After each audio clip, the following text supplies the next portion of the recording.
दोस्तों, विद्यार्थियों और दर्शकों, आप सबों का साइबोर्ग अड्डा में स्वागत है। साइबोर्ग अड्डा में जैसा कि हम लोग हर तरह की बात करते हैं, education, general knowledge, general science या जो घटनाएं हमारे इस देश दुनिया में घटती हैं उस पर भी, और जो रोचक तथ्य हैं उस पर भी। तो इसीलिए आज हम बात करेंगे अपने सब्जेक्ट में आगे। आज बात करेंगे हम लोग रेस्पायरेशन के बारे में। तो रेस्पायरेशन एक बहुत ही महत्वपूर्ण क्रिया है। क्या आप सोच सकते हैं कि रेस्पायरेशन नहीं हो तो क्या होगा? आपका आसान सा जवाब होगा, हम लोग जीवित नहीं रह सकते, या वो जीवित नहीं रह सकता है जो लिविंग है, यानी कि जो डायरेक्टली डिपेंड हैं, जो लिविंग हैं, ऑक्सीजन लेते हैं। तो आज हम लोग देखेंगे कि हम लोग तो डायरेक्ट इन्वायरमेंट से ओ लेते हैं और फिर CO2 रिलीज़ करते हैं। देखते हैं फिर ओ का और क्या क्या रोल है, क्योंकि रेस्पायरेशन जो है एक ब्रॉड टर्म है, रेस्पायरेशन एक छोटा टर्म नहीं है। तो आज हम लोग जो पढ़ेंगे, जो शुरू करेंगे वो है रेस्पायरेशन। तो रेस्पायरेशन किसे कहेंगे? तो सबसे पहले तो respiration is a process in which food material oxidized and release energy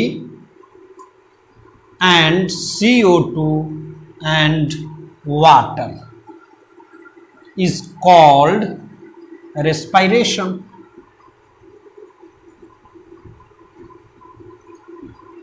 ये जो डिफिनीशन होता है, ये डिफिनीशन जब मैं रेस्पायरेशन कंप्लीट करूंगा तो आई होप कि आप भी एबल होंगे रेस्पायरेशन का डिफिनीशन लिखने के लिए। ये सब याद करने की ज़रूरत नहीं है। हमने कई बार कहा है कि साइबोर्ग अड्डा से आप जुड़े रहें, सब्सक्राइब करें, और आपको बायोलॉजी ईजी वे में बताया जाएगा, जहाँ पर रटने की ज़रूरत नहीं है, समझने की ज़रूरत है, और बहुत ही इंटरेस्टिंग सब्जेक्ट है। सबसे पहले खुद के बारे में जानो। बोलते हैं ना, हम लोग बहुत सारे देखते हैं वीडियो और बहुत सारी बुक्स पढ़ते हैं, मैगजीन पढ़ते हैं, हु एम आई, मैं कौन हूँ। तो बायोलॉजी आपका सबसे अच्छा जो एक्सप्लेनेशन है, who are you and how can you perform each and every activities in your life. क्या अगर बायोलॉजिकली जो भी फंक्शंस नहीं होंगे, क्या आप एबल हैं या नहीं? तो ये बहुत इंटरेस्टिंग सब्जेक्ट है, जो खुद के बारे में बहुत बेहतरीन तरीके से समझ सकते हैं। तो ये हुआ रेस्पायरेशन। रेस्पायरेशन पर यहाँ पर हम लोग जो बात किया वो है फूड मटेरियल का ऑक्सीडेशन। तो फूड मटेरियल जो होगा वो हमारा फूड मटेरियल क्या होगा? फूड ग्लूकोज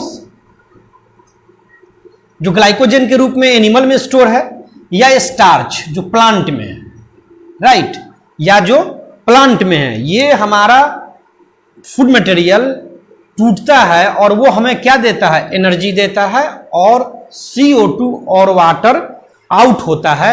उस प्रोसेस को हम लोग रेस्पायरेशन कहते हैं, राइट। अब इसी में हम लोग आगे बढ़ेंगे।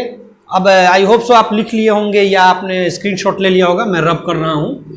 ये जो अब रेस्पायरेशन है, अब देखिए,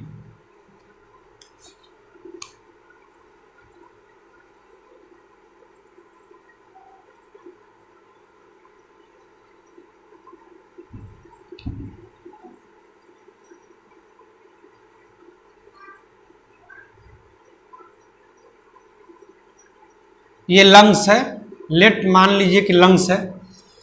तो लंग्स से हम लोग क्या लेते हैं? आउटसाइड से हम लोग O2 लेते हैं, और बाहर हम लोग जो रिलीज करते हैं, त्याग करते हैं, वो CO2 होता है।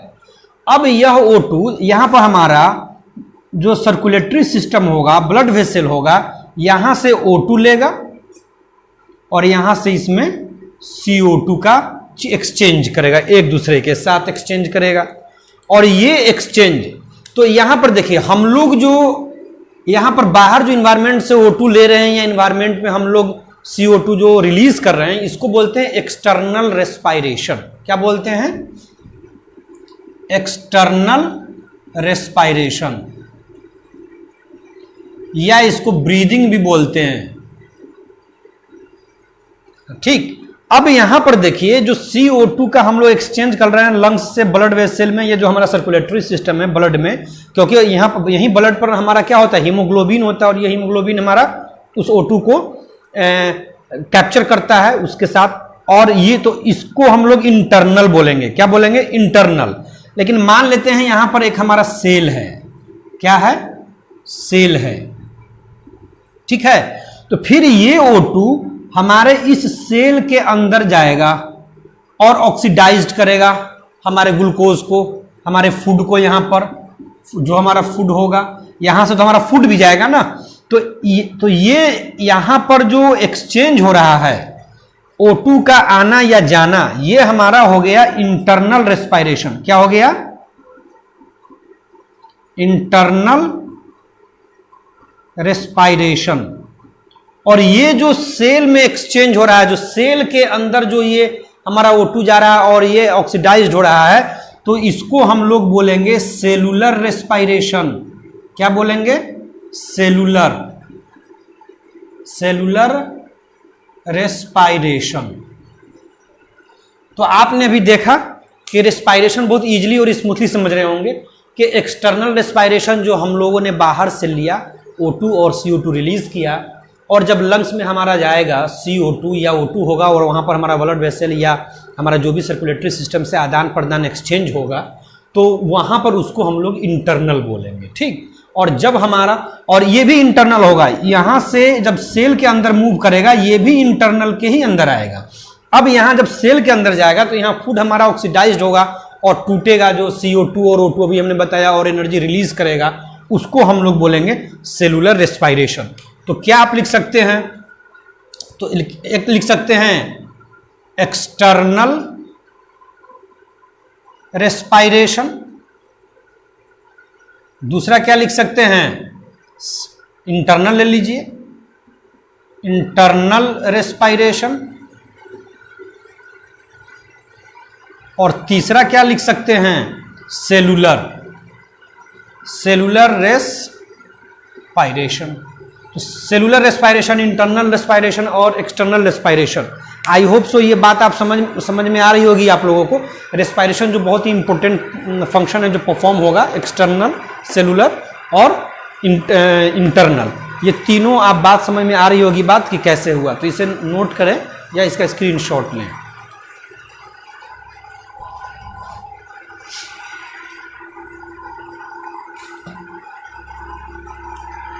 अब हम लोग आगे बात करेंगे, इसको मैं अब रब करूंगा।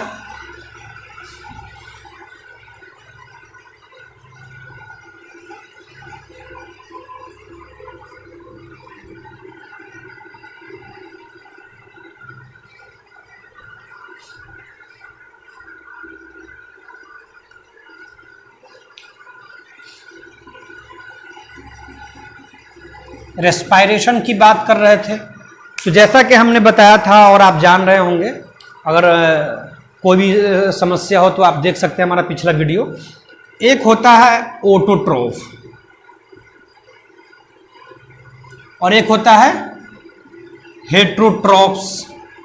ऑटो मतलब सेल्फ, बताया था मैंने, और ट्रॉफ्स का मतलब न्यूट्रिशन।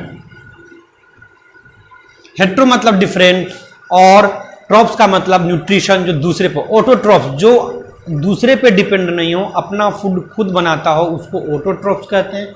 हेट्रोट्रॉफ्स जो दूसरे पे डिपेंड करता हो, उसको हेट्रोट्रॉफ्स कहते हैं। तो इसके जो ऑटोट्रॉफ्स के एग्जांपल में क्या आ जाएगा? प्लांट्स, साइनोबैक्टीरिया, और हेट्रोट्रॉफ्स में कार्निवोर्स, हर्बीवोर्स, कार्निवोर्स। यानी कि प्लांट और साइनोबैक्टीरिया जो है ऑटोट्रॉफ्स होगा, वह अपना फूड खुद बनाने में सक्षम है, जबकि हर्बीवोर्स, कार्निवोर्स या ओमनिवोर्स ये डिपेंड दूसरे पर हैं। यानी कि जैसा कि हर्बीवोर्स को खाएंगे जो एनिमल्स, जो इस फोटोसिंथेटिक प्लांट को खाएंगे हर्बीवोर्स, और इस हर्बीवोर्स को कौन खाएगा? कार्निवोर्स। और इस कार्निवोर्स को वहां से उसको एनर्जी या फूड मिलेगा। अब एक बात है, जब खाएगा तो खाएगा तो क्या होगा? डाइजेशन होगा। तो मान लीजिए लेट डाइजेशन हो रहा है, यहाँ पर डाइजेशन हो रहा है, फिर यहाँ पर से ये जो फूड पार्टिकल है, मान लीजिए ये फूड पार्टिकल है, ये फूड पार्टिकल, तो ये फिर हम ये जो है डाइजेस्ट होकर के आगे जो क्या कहाँ जाएगा, ब्लड वेसल में जाएगा, और फिर इसमें ये फूड पार्टिकल आएगा, राइट। और इसके बाद ये कहाँ इंटर करेगा, ये हमारे सेल में इंटर करेगा। कहाँ इंटर करेगा, ये फूड पार्टिकल है, राइट, ये फूड पार्टिकल है, तो ये हमारा सेल में इंटर करेगा। यानी कि ये जो रेस्पायरेशन है ये दोनों में होगा, और कौन किसको खाएगा, इस तरीके से जो डाइजेशन होगा, एसिमिलेशन होगा, और इस तरह एब्जॉर्प्शन होगा। ये सब प्रोसेस है जो मैं आगे बताऊंगा जब ह्यूमन फिजियोलॉजी की बात करेंगे। तो फिर ये आपका फूड सेल में जाएगा, इसको सेल समझिए, क्या है, सेल। अब मैं इसको रब करके इसके ऊपर का पार्ट बना रहा हूं।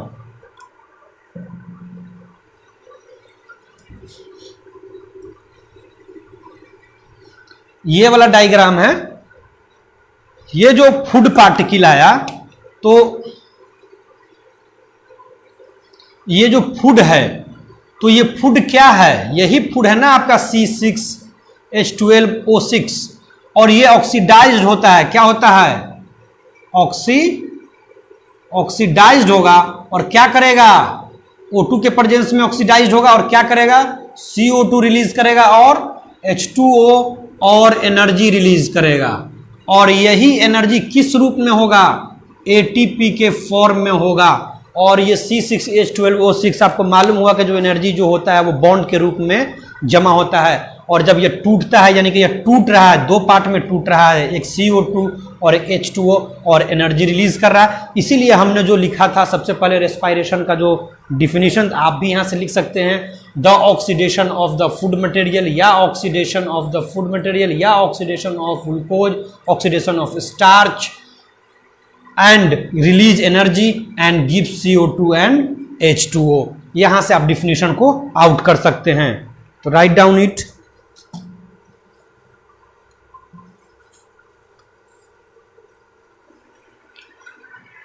तो आप इसको देख रहे हैं, और जो हमने बताया था सेलुलर रेस्पायरेशन, वही सेलुलर रेस्पायरेशन ये हो गया। तो अब मैं इसे रब कर रहा हूं और आगे बनाता हूं फिर। यानी कि जो फोटोसिंथेसिस है, और फोटोसिंथेसिस का जस्ट अपोजिट है रेस्पायरेशन। यानी कि रेस्पायरेशन जो है ये फोटोसिंथेसिस का अपोजिट है, उसमें बनता है और इसमें टूटता है। तो जैसे अब देखिए C6H12O6 ऑक्सीडाइज्ड, और क्या दे रहा है, CO2 H2O और एनर्जी। और यही एनर्जी किस फॉर्म में होगा, ATP एडिनोसाइन ट्राइफॉस्फेट। और ATP कैसे बना था हम लोगों ने देखा था। तो और फोटोसिंथेसिस में क्या होता है, ये सब हमारा रॉ मटेरियल है, ये जस्ट अपोजिट होकर के मुझे ये चाहिए। फोटोसिंथेसिस में हम लोगों ने देखा था, तो जस्ट अपोजिट हुआ। तो यहां पर रेस्पायरेशन में आप क्या देख रहे हैं, रेस्पायरेशन में आप देख रहे हैं कि एक कॉम्प्लेक्स सबस्टांस सिंपलर में टूट रहा है। खुद लिख सकते हैं, तो क्या लिख सकते हैं, in respiration complex substance breaks into simpler, simpler में टूट रहा है। दूसरी बात, जब कोई प्रोसेस, दो बात है, एनाबॉलिक और कैटाबॉलिक, एम्फीबॉलिक, जब बनता है कोई टूटता है, या दोनों होता है। तो रेस्पायरेशन में दोनों होता है, एक्चुअली ये एम्फीबॉलिक है। तो इसको, या इसको आप ऐसे देख रहे होंगे टूट रहा है, तो कैटाबॉलिक, तो लिख सकते हैं कि it is catabolic process. But actually क्या है, एम्फीबॉलिक होता है, एम्फीबॉलिक प्रोसेस होता है। क्योंकि इसमें एम्फीबॉलिक का मतलब होता है कि जिसमें कैटाबॉलिक भी हो और एनाबॉलिक हो। रेस्पायरेशन में जब हम आगे बात करेंगे उसका और डिटेल में, जब नेक्स्ट वीडियो सब में, तो हम बताएंगे कैसे इसमें बनता भी है और टूटता भी है। तो ये एम्फीबॉलिक प्रोसेस हो गया। तीसरा, इसमें एनर्जी रिलीज होता है। देख लीजिए यहां पर एनर्जी रिलीज हो रहा है, तो आप लिख सकते हैं कि इट रिलीज एनर्जी। और जो एनर्जी रिलीज करता है उसी प्रोसेस को एक्सर्गोनिक बोलते हैं। तो इसको क्या बोल सकते हैं, एक्सर्गोनिक प्रोसेस। यानी कि आप यहां देख रहे हैं कि CO2 जो है आपका रिलीज हो रहा है, कहां से, हमारा C6H12O6 जब ऑक्सीडाइज्ड हो रहा है, तो ये क्या कर रहा है, एक सिंपल, यहीं से आप लिख सकते हैं, जब आप इसे समझ रहे हैं तो यह कॉम्प्लेक्स टूट रहा है, फिर यह कैटाबॉलिक प्रोसेस हो रहा है, यह एनर्जी रिलीज कर रहा है, और उसके बाद क्या हो सकता है, आगे और भी लिख सकते हैं। जब याद कीजिए फोटोसिंथेसिस में हमने बताया था इसका मोलिकुलर वेट 180 ग्राम, तो ये ड्राई वेट को क्या करता है, घटाता है, इंक्रीज। क्यों घटाएगा, जब कोई चीज हमको जमा होगा तब तो हमारा एनाबॉलिक होगा, तो हमारा वजन ग्रोथ होगा, बढ़ेगा, और जब कुछ टूटेगा तो हमारा क्या होगा, घटेगा। तो ये हमारा घट रहा है, यानी कि इसमें आप क्या लिख सकते हैं, dry weight decreases of organism plant. और ड्राई वेट में हम लोग O2 को शामिल नहीं करते हैं। आप पिछले वीडियो देख सकते हैं। तो साइबोर्ग अड्डा को सब्सक्राइब करना है और इसी तरह इस पर क्लास करना है, और इसके और सारे भी जो वीडियो अदर टॉपिक पे आएंगे उसके साथ अपने नॉलेज को आगे बढ़ाना है। तो ये हुआ प्रोसेस रेस्पायरेशन का। तो इसको आप राइट डाउन कीजिए या स्क्रीनशॉट लीजिए।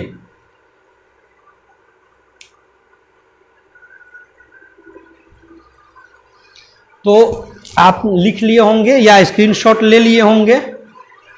तो अब देखिए दो चीज देख रहे हैं, ये सारा चीज यहीं से आया, रटने या याद करने की जरूरत नहीं है। सिर्फ आप अगर समझ रहे हैं रेस्पायरेशन में क्या होता है। रेस्पायरेशन में हमारा ग्लूकोज टूटता है, सिंपलर वंस में टूटता है, CO2 में है, H2O में है। तो जाहिर सी बात है कि हमारा सिंपल हुआ। अब यहाँ एक बात ये देखना है कि जो चीज टूटने में यूज हो रहा है उससे क्या कहेंगे, उसको भी एक अलग अलग नाम से याद किया जाता है। जैसे देखिए कि C6H12O6 यूज हो रहा है हर बार। इसका मतलब आपके दिमाग में बात आ रही होगी, रेस्पायरेशन में हर बार जो चीज पर वर्क होगा, फंक्शन होगा, वो होगा हमारा ग्लूकोज, हमारा फूड, यानी कि C6H12। तो इसको हम लोग बोलते हैं रेस्पिरेटरी सबस्ट्रेट। क्या बोलेंगे, रेस्पिरेटरी सबस्ट्रेट। तो रेस्पिरेटरी सबस्ट्रेट को का आप डेफिनेशन आप लिख सकते हैं कैसे, the food material which is undergoes into oxidation.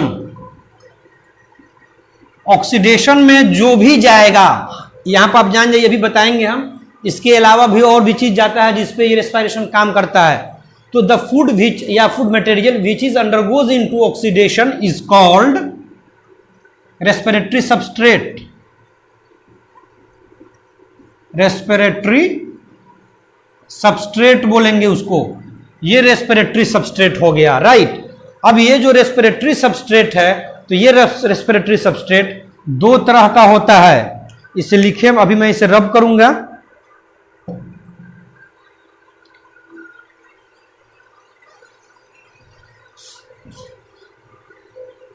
ये जो रेस्पिरेटरी सबस्ट्रेट है, तो रेस्पिरेटरी सबस्ट्रेट का क्या क्या एग्जाम्पल हो सकता है, रेस्पिरेटरी सबस्ट्रेट, पहला कार्बोहाइड्रेट जो आप देख रहे हैं, दूसरा फैट्स, तीसरा प्रोटीन, चौथा ऑर्गेनिक एसिड। ये सब टोटल जो है एज यूज होगा एज अ रेस्पिरेटरी सबस्ट्रेट। तो इस बेसिस पर हम लोग रेस्पिरेटरी सबस्ट्रेट को दो पार्ट में बांट सकते हैं। पहला एक फ्लोटिंग और दूसरा हम जो लेंगे प्रोटोप्लाज्मिक रेस्पायरेशन। ठीक है, तो एक को हम लोग लेंगे, क्या ले लेंगे, तो रेस्पिरेटरी सबस्ट्रेट कितने तरह का, दो तरह का, फ्लोटिंग रेस्पायरेशन और दूसरा क्या हो जाएगा, प्रोटोप्लाज्मिक रेस्पायरेशन, राइट। बहुत पसीना। तो ये जो फ्लोटिंग रेस्पायरेशन अब कब कहेंगे और प्रोटोप्लाज्मिक कब कहेंगे, फ्लोटिंग रेस्पायरेशन में यूज होगा कार्बोहाइड्रेट और फैट, और प्रोटोप्लाज्मिक वाला में यूज होगा कौन, प्रोटीन। यानी कि when we use in respiration as a respiratory substrate carbohydrate and fat is called floating respiration, and when we use the protein as a respiratory substrate in respiration is called protoplasmic respiration। तो ये respiratory हो गया, floating respiration, protoplasmic respiration. कौन कौन use होगा respiratory substrate में, I hope so बात आपको समझ में आ रही होगी।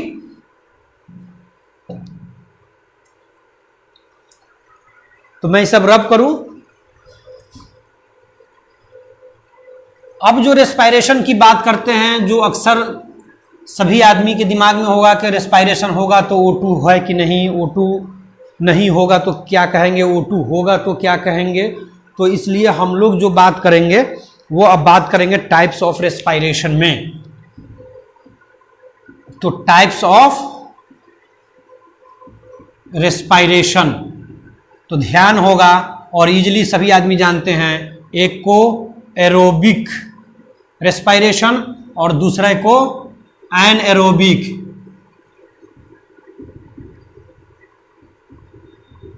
यानी कि ऐसा रेस्पायरेशन जो O2 के मौजूद में हो उसे एरोबिक रेस्पायरेशन कहते हैं। The respiration process which will be held या occur in absence of O2 is called anaerobic respiration. या और दोनों एरोबिक एंड एनएरोबिक दोनों में जो सबस्ट्रेट होगा, दोनों में जो आपका सबस्ट्रेट यूज होगा वह सबस्ट्रेट होगा C6H12 और O6 यूज होगा। लेकिन जब यूज होगा, जब C6H12 जब एरोबिक होगा, यानी कि यहाँ पर O2 प्लस O2 यानी कि प्रेजेंट के लिए, तो जब O2 प्रेजेंट होगा तो यहाँ पर आपका जो रेस्पायरेशन होगा तो क्या होगा, CO2 और H2O रिलीज होगा और इसको कंप्लीट रेस्पायरेशन बोलेंगे। क्या बोलेंगे, कंप्लीट रेस्पायरेशन। और यहां पर जो हमको एनर्जी मिलेगा, जिस एनर्जी की बात कर रहे हैं, वो 36 या 38 ATP प्राप्त होगा। क्या प्राप्त होगा, 36 या 38 ATP। कब, जब O2 के प्रेजेंस में एरोबिक हो या एनारोबिक सबस्ट्रेट C6H12। लेकिन जब एनारोबिक की बात करेंगे तो यहाँ पर क्या हो जाएगा, -O2 यानी कि नहीं है O2। जब O2 नहीं होगा तभी तो एनारोबिक बोलेंगे। और जब एनारोबिक बोलेंगे तो यहाँ पर दो प्रोसेस होगा, एक फॉर्मेशन होगा लैक्टिक एसिड का, लैक्टिक एसिड, या दूसरा बनेगा इथाइल अल्कोहल, इथाइल अल्कोहल। तो लैक्टिक एसिड जो बनेगा वह एनिमल में बनेगा, ध्यान रहे, और इथाइल अल्कोहल जो बनेगा वह प्लांट में बनेगा या ईस्ट में बनेगा। ठीक है, यानी कि यहाँ पर बहुत इजी हम लोग समझ रहे हैं, एरोबिक रेस्पायरेशन और एनारोबिक रेस्पायरेशन दोनों के लिए सबस्ट्रेट हमारा C6H12 O6 है। और यहाँ पर देख रहे हैं जब O2 प्रेजेंट है तो हमारा क्या हो रहा है, और हाँ यहाँ पर जो ATP 38 है, यहाँ पर बहुत कम ATP प्राप्त होता है, ओनली 2 ATP ही यहाँ पर आता है। ठीक है, तो ये जो O2 है तो CO2 और H2O और 36 ATP जिसको कंप्लीट रेस्पायरेशन बोलेंगे। और यहाँ पर जो इथाइल अल्कोहल और लैक्टिक एसिड होगा, लैक्टिक एसिड एनिमल में ही आता है और प्लांट में इथाइल या ईस्ट में अल्कोहल, तो इसको हम लोग बोलेंगे इनकम्प्लीट रेस्पायरेशन। क्या बोलेंगे, इनकम्प्लीट रेस्पायरेशन, इसको इनकम्प्लीट रेस्पायरेशन बोलते हैं। तो आई होप सो आज रेस्पायरेशन के बारे में इतनी बात समझ में आ गई होगी। तो गुजारिश है आप लोगों से, साइबोर गड्ढा को सब्सक्राइब कीजिए, शेयर कीजिए, लाइक कीजिए, और हम आप लोगों के लिए लगे हुए तत्पर हैं, तो हमारी हिम्मत अफजाई कीजिए ताकि हम लगातार ये काम करते रहें और समाज को, बच्चों को इससे फ़ायदा मिलता रहे। So thank you and once again please subscribe साइबोर गड्ढा। धन्यवाद।